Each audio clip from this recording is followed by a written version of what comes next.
పరమ భాగవతోత్తములై భగవంతుణ్ణి చేసిన స్తుతి పాఠాలలో కూడా ఇటువంటివి పద్యాలు శ్లోకాలు కనపడుతూ ఉంటాయి.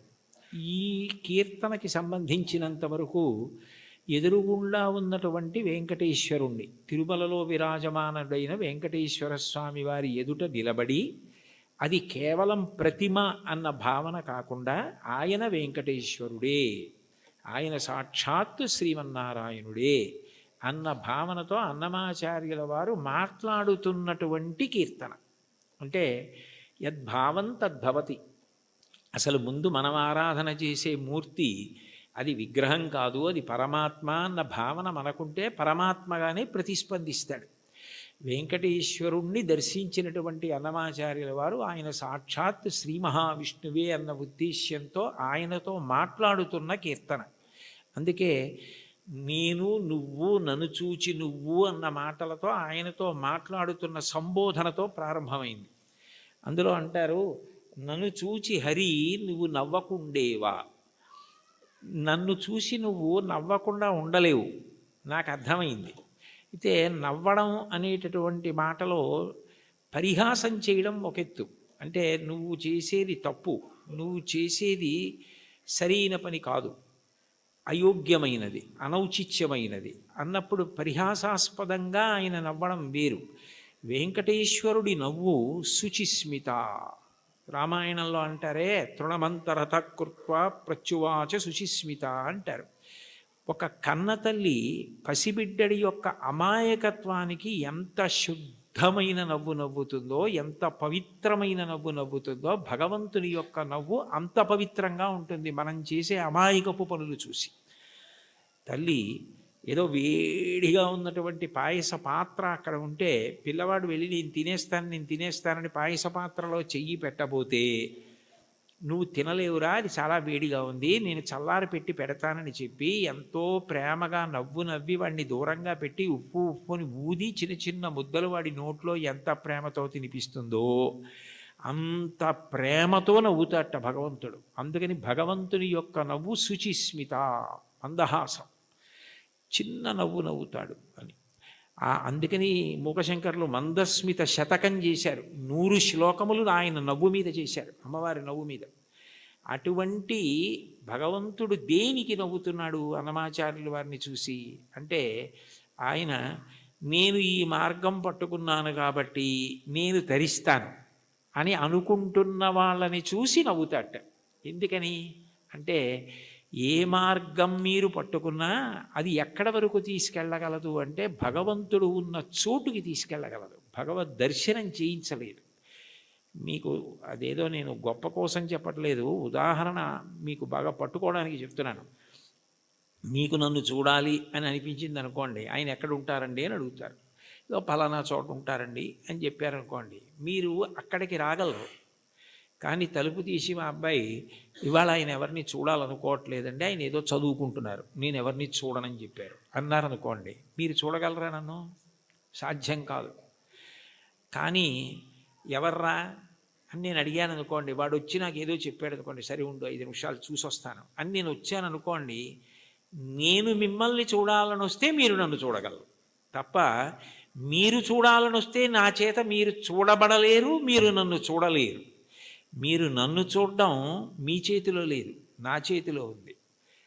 ఇంత చిన్న విషయమే అలా ఉంటే భగవద్ దర్శనం, భగవద్ అనుభవం మనం పట్టుకున్న మార్గం వల్ల ఫలితంగా వస్తుంది. అదేనా కర్మ అయితే ఈ కర్మ చేస్తే ఈ ఫలితం వస్తుంది అని చెప్పచ్చు.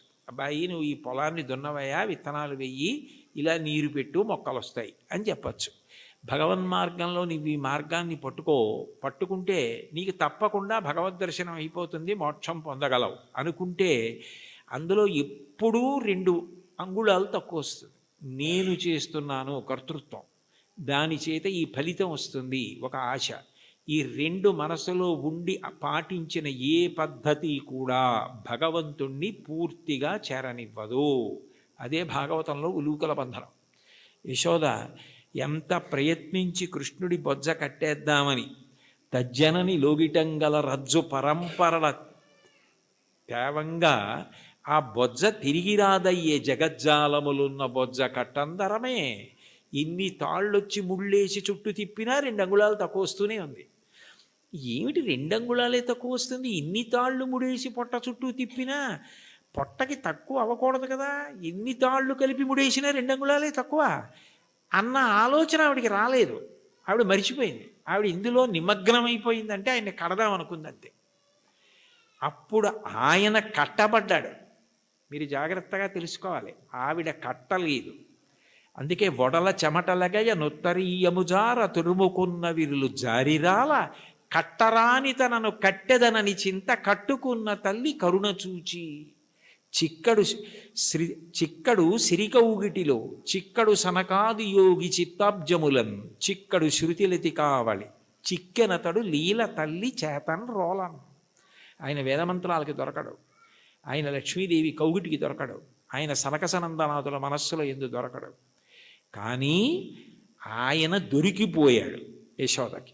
ఎందుకు దొరికిపోయాడు అంటే ఆమె ఎందుకు చేస్తోందన్నది ఆమె మరిచిపోయి ఆయన ఆయనని కట్టడం అన్న దాంట్లో 2 అంగుళాలు తక్కువ వచ్చాయన్నది ఆవిడ మరిచిపోయినప్పుడు కట్టబడ్డాడు.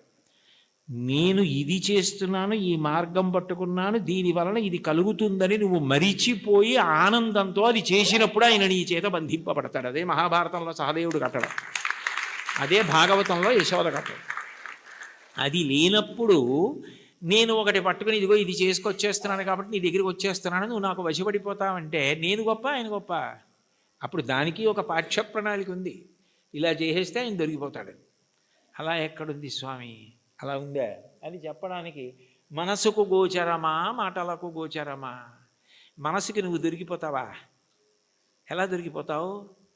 పటకార అంటారు లోకంలో. పటకార అంటే కింద మరుగుపాల గిన్నె ఉంటుంది, పైన నా చేత్తో పట్టుకుంటే పటకార ఏం చేస్తుంది? మరుగుపాల గిన్నెని పట్టుకుంటుంది. నేను గట్టిగా పట్టుకుని పక్కన దింపేస్తాను మరుగుపాల గిన్నెని. ఆ మరుగుపాల గిన్నెని పట్టుకున్న పటకార నేనే పట్టుకుంటున్నాను మరుగుపాలని అనుకుంది అనుకోండి, నేను పైన పట్టుకోవడం మానేశాను అనుకోండి, పట్టుకోగలదా? నేను పట్టుకుంటుంది కాబట్టి దాని పేరు పటకారని పేరు. ఈశ్వరుడి యొక్క చైతన్యము పడితే మనసు పనిచేస్తుంది. అసలు ఈశ్వర చైతన్యం పడకుండా మనసు ఎలా పనిచేస్తుంది? సంకల్ప వికల్పములు ఎక్కడి నుంచి వస్తాయి? నానాఛిద్రఘటోదర స్థిత మహాదీప ప్రభాభాస్వరం జ్ఞానం యస్యతు చక్షురాదికరణ ద్వారా బహిస్పందతే జానామీతి తమైవ భాంతమనుభాచ్యేత సమస్తం జగత్ తస్మై శ్రీ గురుమూర్తయే నమ ఇదం శ్రీ దక్షిణామూర్తయే అంటారు దక్షిణామూర్తి అష్టకంలో. మనసు మాత్రం ఆయన ప్రభావం, వాక్కు ఆయన ఇచ్చినది. నేను ఇప్పుడు దీనికి ఇలా వ్యాఖ్యానం చేయాలంటే నేను ఎన్ని రోజులు చదువుకురాను దాన్ని? ఇక్కడ ఉన్న సమయాన్ని బట్టి ఏదో చెప్పాలంతే. నాకేదో భావన వచ్చిందనుకోండి, ఆ భావన నాలో కదిలినప్పుడు మూలాధార చక్రం దగ్గర నుంచి పైకొచ్చిన గాలి బ్రహ్మరంధ్రం దగ్గరికి వెడితే నువ్వు అట్లా నిర్గమించకూడదు, సమయం రాలేదని వెనక్కి తోసేస్తే నోటిలోకి వచ్చి నిలబడిన వాయువుని నాలుక కదిలి నొక్కితే సొట్టలు పడి గాలి అక్షరములై నా నోట్లోంచి బయటికి వస్తున్నప్పుడు అక్షరములు పదములై పదములు వాక్యములై నా భావనని పట్టుకుని ఆకాశగతమై వచ్చి మీ చెవులలోంచి లోపలికి వెడితే నా భావాలు మీ భావాలు అవుతున్నాయి. సభాభ్యస్ సభాపతిభ్యశ్చ భో నమో నమో. అది చేస్తున్నవాడెవరు? నేను మాట్లాడుతున్నానంటే అర్థం ఎక్కడుంది దానికి?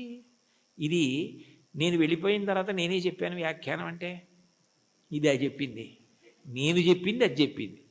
ఇది నాకు మైకు, నేను ఆయనకి మైకు. లోపలుండి ఆయన చెప్తే నేను మైకు తప్ప నేను చెప్పడం ఏంటి? అది తెలిసిన్న వాళ్ళు నేనన్న మాట అనలేదు. పలికెడిది భాగవతమట, పలికించు విభుండు రామభద్రుండట. నే పలికిన భవహరమవునట, పలికెద వీరుండుగాథ పలుకగనేలా. నా స్వాతంత్రం ఎందుకు? ఆయన ఏది పలికిస్తే అది పలుకుతాడు తప్ప నేనన్నది ఏం లేదన్నారు పోతన గారు. ఏమిటి అంత భాగవతాన్ని ఆంధ్రీకరించిన మహానుభావుడు. కాబట్టి దీనికి ఇది మార్గం అన్నది ఎక్కడుంది అసలు? ఈ మాటల చేత ఆయన వశపడిపోతాడు. నేను ఇన్ని ప్రవచనాలు చేశాను కాబట్టి నేను ఖచ్చితంగా భగవంతుణ్ణి చేరిపోతాను అని ఎట్లా చెప్తావు? ఆయన అనుగ్రహం నీ చేత మాట్లాడించింది. నీవు మాట్లాడడంలో నిన్ను నువ్వు మరిచిపోతే మాట్లాడడం నీ నిప్పి మరిచిపోవడానికి నీ బాధ మరిచిపోవడానికి కూడా కారణమైపోతాయి. నిజంగా నీకేదో నిప్పిగా ఉంది, అయినా మాట్లాడడంలో నువ్వు ఆ నొప్పి మరిచిపోతున్నావు. అంటే అన్నీ మరిచిపోవడానికి నీకున్నది సాధనం అయిపోతాయి. అప్పుడు ఈశ్వరుడు వశపడతాడు. తప్ప ఇది నాకు మార్గము, దీనికి ఇది ప్రయోజనము అని అనుకున్నంతకాలం నువ్వు వశపడతావా స్వామి? అంత అమాయకుడివా? అది సాధ్యమా? అంటే ఆ మైమరుపు రావాలి. అందుకే మీరు చూడండి, తన్మయుడైపోయాడండి అంటారు. తన్మయుడైపోయాడండి అన్న మాటకు అర్థం ఏమిటి? తత్ యందు మయం అయిపోయాడు. ఏమంటే మరి దొంగ మీ జేబులోంచి డబ్బులు తీసేస్తుంటే మీకు తెలియలేదా అన్నారనుకోండి, ఆ శోభారాజు గారు కీర్తన పాడుతున్నారండి, దాంట్లో తన్మయం అయిపోయానంటాడు. అంటే మనసంతా ఆవిడ కీర్తన యందు మగ్నం అయిపోయింది.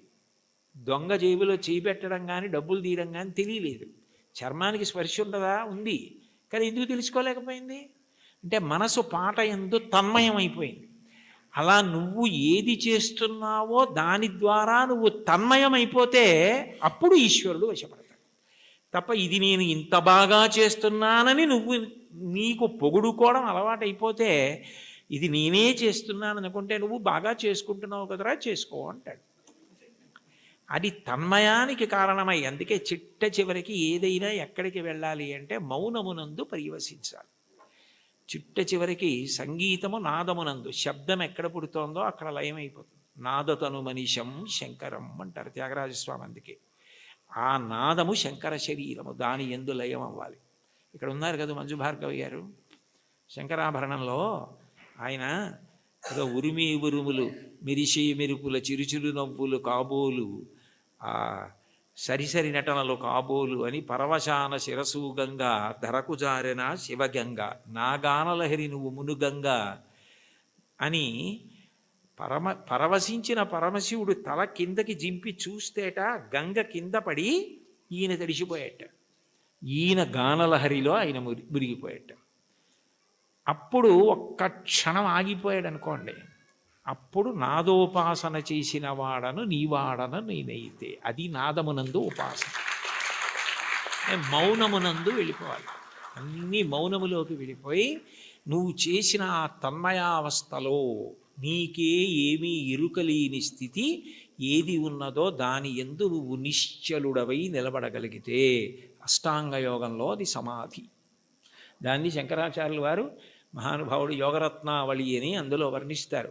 శ్రీశైల శృంగకు హరేషు కదోపలప్స్యే గాత్రం యదామలతాహ పరివేష్టయంతి కర్ణే యదాహ విరచయంతి ఖగాశ్చ నీడాస్.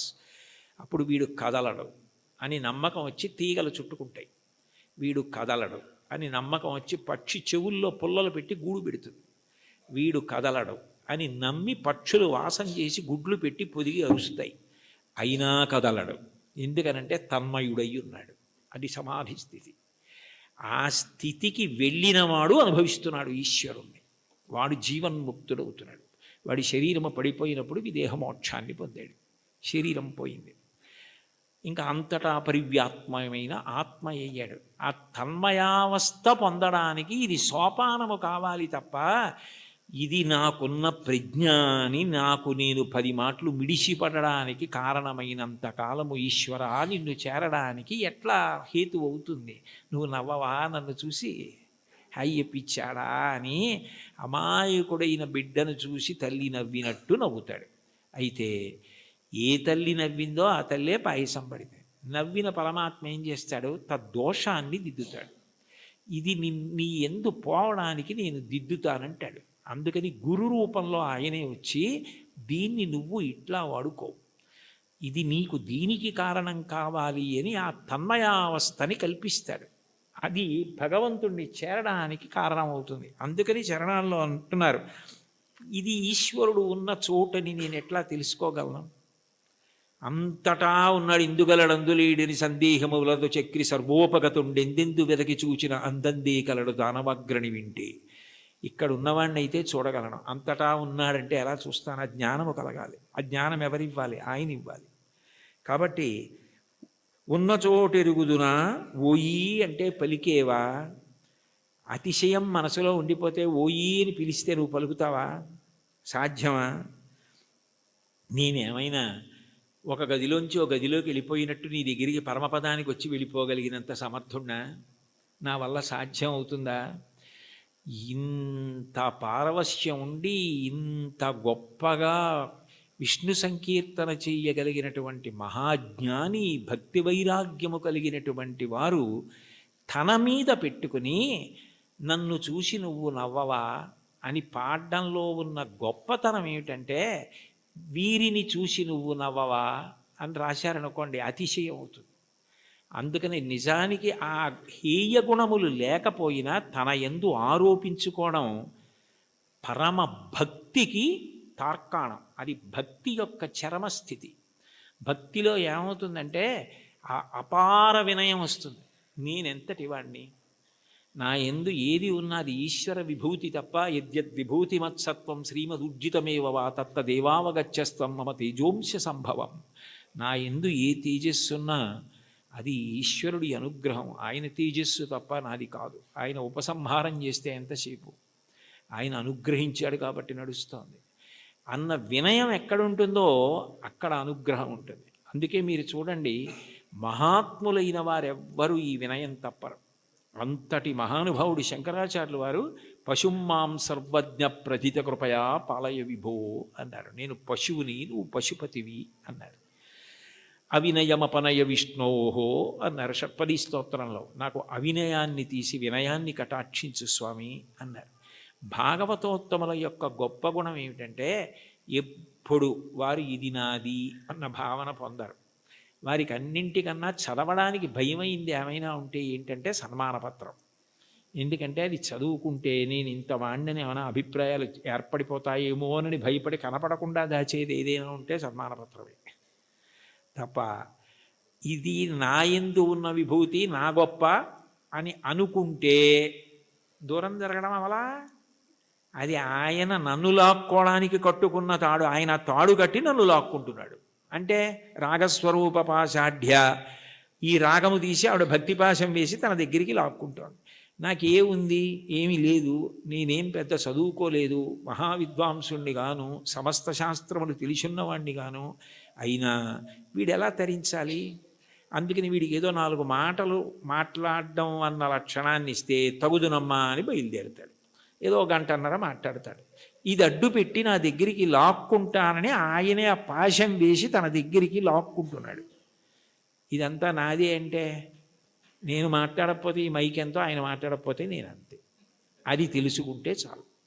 ఆ వినయాన్ని ప్రతిపాదించి ఈశ్వరుణ్ణి చేరడానికి మార్గములు కావు. ఏ మార్గము పట్టినా ఆ మార్గము ద్వారా నువ్వు కాదు కర్తృత్వంతో చేరేది. ప్రీతి పొంది ఈశ్వరుడు ఆక్కోవాలి, ప్రీతి పొంది ఈశ్వరుడు కలుపుకోవాలని గుర్తుపెట్టుకో, వినయాన్ని నిలబెట్టుకో. అది తాత్పర్యం కీర్తనకి. చాలు. ఏకశబ్ద సమ్యజ్ఞాత సృష్టప్రయుక్త స్వర్గే లోకే కామదుగ్భవతి. ఒక్క మాట పరిపూర్ణ విశ్వాసంతో చెప్పుకున్న విన్న పూర్ణ ఫలితం. ఇప్పుడు ఆ కీర్తన అంతా చెప్పాననుకోండి, నేను 4 నెలలు ఉండాలి ఇక్కడ. కష్టం కదా. ఇది ఇచ్చ.